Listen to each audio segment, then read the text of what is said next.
So Tory, thank you for being with us. Welcome to Boston. There's a lot of people in this room. I think this is the biggest by far for me. I don't know about you, Anne. Yeah, it's a big, well, hello everybody. Listen, we only have a few minutes, so let's get going. You have a great story to tell, and I think one of the most inspiring parts of this story is that you didn't go to school for design and start right off at the age of 20 designing. You sort of had some steps along the way. Can you share with us a little bit about when the light bulb went off and then what it took? Yeah, no, I've had so many steps. In fact, I didn't even, when I grew up, fashion was not on my mind. It was not something, I was a tomboy, I was into sports, and went to college and really became interested in art history. So I always thought would have a career in the art world. And then when I was graduating from Penn, I called a designer and he said I had to come up to New York and start that next week. So that was my induction into the fashion industry, is working for this incredibly eccentric designer. And then I went from one job to the next in the fashion industry, and it was really PR, marketing, and branding, and advertising. And places like Ralph Lauren, where I was speaking to you last night, I had a tremendous training there. Vera, Wang, and then my last job was with LVMH. And when I was at my last job, I was offered to be president of Loewe, a Spanish company, and also found out at the same time I was pregnant with my third son. And so it was a very difficult decision, but I had to decide that I couldn't really do both at the same time. And so I had 3 boys under the age of 4. I made the decision to take time off and be a full-time mom. And it was during that time that I came up with the concept for this company. So you came up with a concept and you had to raise money. And that's always hard to do because you're going to people and you don't know how it's going to go. Can you sort of share what that's like? Yeah, so I mean, I had an idea. It was something that I felt I personally was missing, and it was a pretty straightforward and simple idea, and it was beautifully made clothing that didn't cost a fortune. And so going to people to raise money, I was lucky enough to have a network of people to do that with, friends of friends, family, and I went to people saying to them, please look at this idea, but only invest if you're prepared to lose it. I was terrified of taking people's money. And I said, I hear myself, what I said back then, that I wanted to build a global lifestyle brand. I had no idea in what that would mean. Fast forward 10 years and what it has taken to do that. So this sounds like a storybook story. I know that everybody knows Tory Burch, everybody knows your clothing and your lifestyle brand. And by the way, she has a beautiful new book out that is just a feast for the eyes. So a pitch for, please, buy the book. But in the meantime, you had to have challenges. I mean, in 10 years to have come so far, I think that for many of the women in the room, that seems daunting and unachievable. There had to be challenges. I mean, every day is a new challenge. I don't even know where to begin when you say there are challenges. Even the fundraising. One of the ideas in the business plan was to start a foundation. And so when I went to raise money and talk to the bankers or different people, they said never say social responsibility and business in the same sentence. And I thought that was so interesting. It actually really made me think about pursuing it even further after that was said. There's so many challenges, Anne. I mean, we've had I think our biggest business challenge is when we were changing systems and we didn't back ourselves up properly. So we had to use social media to get through this problem. And it was interesting because it was when social media was just starting. It was about 6 years ago when Twitter and maybe it was a little longer. And so we had no visibility on receivables, on shipments, on what was being delivered and what was being sent. So we had to be authentic with our customer through social media, which was our way to communicate with them and say, listen, this is a problem. We didn't back ourselves a problem. This is potentially a 6 to 8 month problem. And so we had to really, that was one of the business problems. There's been personal challenges. There's been raising 3 boys while building a company. There's been people issues, as you know, we now have 3,000 employees. Not that she had people issues with me. No, I don't mean that. But it's there's so many challenges, and I think it's really how you act in the face of those challenges is very important. So early on, when you begin your company, and so many of the women in this room have begun companies, you're trying to pull together what you can for capital to invest in the business. So in the early days, you can't have a whole lot of money for marketing and getting the word out. How did you do it? I mean, you ended up on the Oprah show, so that was a huge thing, but how did you get from thinking of this in your home, pulling it together, to getting onto the Oprah show? What were the things that you did from a marketing perspective with limited resources? No, we had very limited resources, and back to the fundraising, we ended up getting over 120 early investors in the beginning, and it was people that would put in maybe $10,000, whatever they could afford. So I was very, including your hairdresser, including my hairdresser. She invested. I love that. But I was really worried about taking people's money, as I said. So when I thought about how we were going to build it, we had to be scrappy, to be honest. We had to think out of the box as far as how do we build a story and really talk it through to our customer. E-commerce was a way to do that. We launched e-commerce early on, and of course social media, PR and marketing. We've still to this day not had an advertising campaign. We've advertised last year with Estee Lauder for our fragrance, but that's been it so far. So for us, it's really been about thinking differently and looking at the environment and thinking, how do we take social media and use it as a brand builder? So when you first launched, and so 10 years ago, this would be a little bit different. Did you begin right from the beginning with e-commerce too? So we did. I opened, which everyone warned me against all of this. So they said, don't do a retail store. Retail was something I was really interested in. It's a retail concept or direct to consumer. And 10 years ago, we launched an e-commerce site in tandem with our first store. And for me, that was a way to advertise on some levels, but also be another point of sale. So for us, it made a lot of sense.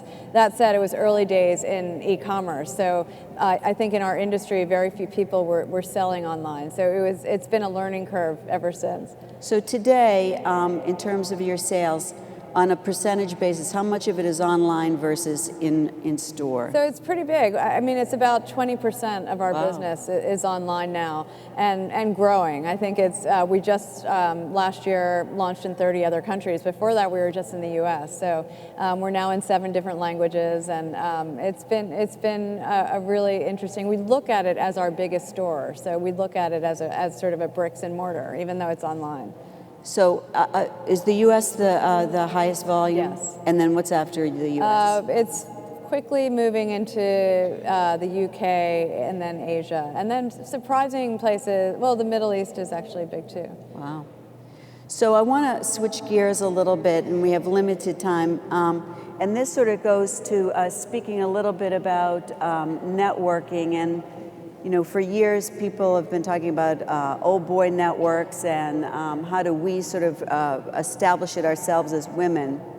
So I wanted to share a story that we have that maybe a year and a half ago, a year ago, if that. A colleague of mine and a roommate of Tory's brought us together. We'll talk about the problem that Tory was seeking to solve. Why don't you go through that, and then we'll talk about how. Yeah, so we launched the foundation in 2009, and it's been incredible, and we've had great success. But one of our long-term visions was to really think about impact and scale and access to capital. And so when Haley, one of my roommates from Penn and a dear friend to this day, was talking about some of the work Bank of America does and you do, there was such a great synergy. And so when we met, our first meeting, we both started to talk about potential things that we could do together. But to me, it just seemed pretty ideal as to have Bank of America as a partner, to focus on women entrepreneurs, for affordable loans, for networking, for mentorship. So it's sort of, now I saw runway to where we could potentially go. So the idea here is that Tory has a foundation. I think it's incredible that you've been in business, had such success just in 10 years, but halfway through, 5 years ago, setting up the Tory Burch Foundation, and then establishing this Elizabeth Street Capital. So the idea behind Elizabeth Street Capital, if you don't mind me explaining No, yeah, no. is to to create access, which many of you in the room need, to capital at a much earlier stage than you would normally get from a traditional bank. So you have to have a certain amount of runway and track record to get lending from any sort of established financial institution. But there are organizations called CDFIs, Community Development Financial Institutions, and the way they work is the banks, whether it's a community bank or a large bank, provide below market rates and lending to the CDFIs. And generally the banks also give the CDFIs some charitable money or foundation money so that they can staff it. And they in turn can lend to much smaller businesses at a much earlier stage and on a community basis, so that you can get the funding going, you can access capital much earlier. So you had a mentoring program. Do you want to just... Well, so in the past 5 years, we've had mentoring programs. We've worked with local CDFIs, Axion, we've worked with in New York, and they're our partner here in Boston. And we've had great success of really giving loans, but also mentoring and networking is something that I see as huge potential. It's really benefited the women entrepreneurs we work with. It's benefited me in my career. So the idea of peer-to-peer mentoring as well is something that we've done. But mentoring events, and then we also have an entrepreneurial education class that we've set up with Babson, and it's very exciting we've done a mini business school in 9 weeks, and it's for people like me who didn't go to business school, didn't go to design school, and it's a 9-week program, and it's hard sometimes because women are often have 1 or 2 employees in some of their businesses. To define that time to really dedicate to taking those classes and really going through this program is a commitment, but I think it's worth it. So we're excited about this because the idea would be to be able to establish capital at a much earlier stage, and it's great to have Tory and the Tory Burch brand leading the charge, particularly from the mentoring perspective. But part of your class is it helping people set up a business plan? Is it helping them think through the HR issues? How does it work? I mean, it's actually also later stages. It's not at the inception. Sometimes it is at the beginning and when someone comes with a great idea, but it really is about scale and how to take businesses to the next level. But it can be legal issues, it can be PR, it can be writing a business plan if it's earlier on. So it's really all-encompassing, and I think regardless of the business, many of the same challenges occur, and that's something we notice over and over again. So one of the entrepreneurs we worked with is an architect. She ended up having a mastectomy, so she became a swimwear designer, which was really interesting, and she started to design bathing suits for women who have had mastectomies. But then we have a woman who has a printing company in a van, actually, and it's a shredding company as well. She'll take the van to different offices, they'll bring down their documents and shred it on site. They were both having PR issues, so they started to collaborate together, and that's something that we connected them. So it's kind of interesting, the diversity of the businesses and also the similarities. So do you see taking the Tory Burch Foundation and then also Elizabeth Street Capital to create a website where you could provide this mentoring sort of on a larger scale? So we do, and that's something that we'll be relaunching our website, I think in January, it might be February, but we're very excited about the potential of what this could be, and we would love it to be the go-to site for information, for networking, for loan advice, and for everything. And so for me, to actually have a place to go is not out there. I mean, do you know of anything that would really answer that for these? No, but I think that it'd be, I mean, obviously we all know of sites that you can go to, but a go-to place, I don't think so. I don't think there is a go-to. Well, so that, and also with Bank of America, which we have a challenge, and that's something that I love, but it's also interesting that we need to find entrepreneurs to give our $10 million to in the next 2 years. Right. And that's a challenge that if we do that successfully, then we can scale beyond that. So I'm sure many of you in this room would like to be part of that, so my guess is we'll have people signing up and soon. it's affordable capital. I mean, I think Yes. many of the entrepreneurs I've met with have taken out loans, and the interest rates are so high, it's actually putting them into debt. And so hopefully that will be something that differentiates us as well. So I want to get More back, affordable, I should say. Let's get back to the business for a few minutes.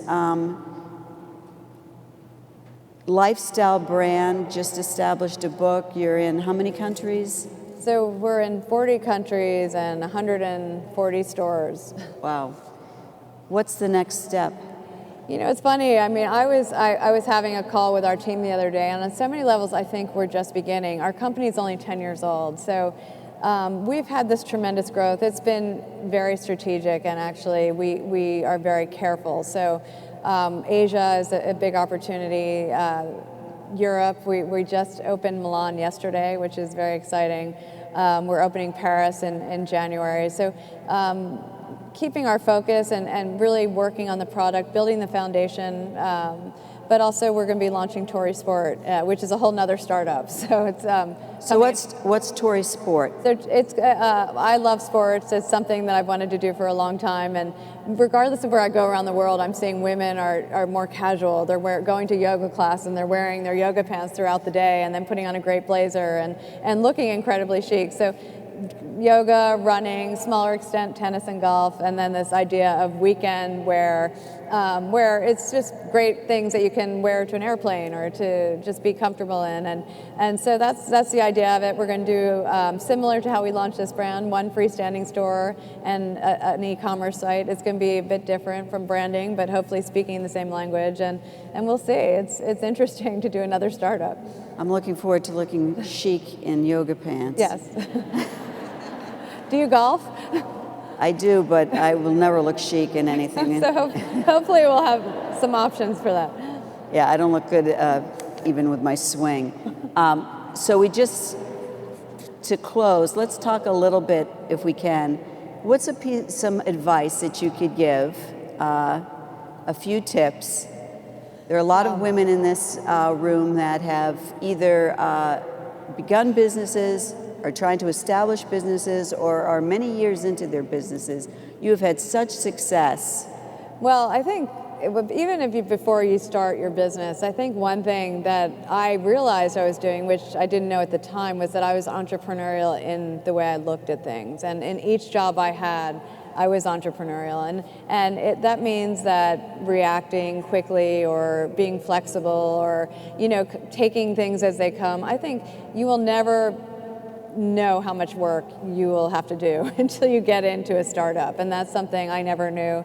I worked around the clock, and I was talking to someone on our team backstage, and I said, it's interesting, 10 years ago I didn't think you could work harder, and today we're working equally hard. So be prepared for hard work, but have a unique idea that is meeting a need, and I think that's really at the core of what worked with us. We hit a spot in the market that was a white space, and that's hard to find, but if you personally are missing something or think about things that would make your life easier, that's a good start. So go with the intuition, but that make it a business plan. Intuition and instinct, definitely. You look great. You have a terrific company. I think it's just remarkable that for all the success you've had, to have so early on established the foundation, and now this trying to create capital. I just think it's terrific. So I guess the one last question I would have for you is, from the foundation's perspective, what is success? Well, I mean, I feel like the foundation, a scale and impact, and I think that if women support women, which is a necessity, we can create change. And I think with partners like Bank of America, we can do that. So I was talking to you last night. For me, I see the potential, and it's out there, and we just have to refine it and figure out how we can really give women the confidence to believe in themselves. I think a lot of the entrepreneurs that I meet with all the time, and I was that person as well, are apologizing for some of their success, or they're not believing in themselves enough, and that's something that I've gotten better with over the years.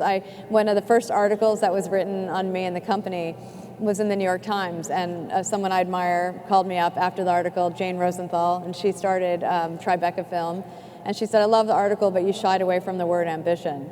And I think if anyone said anything to me that had impact, it was that. And I really thought about that over the last 10 years.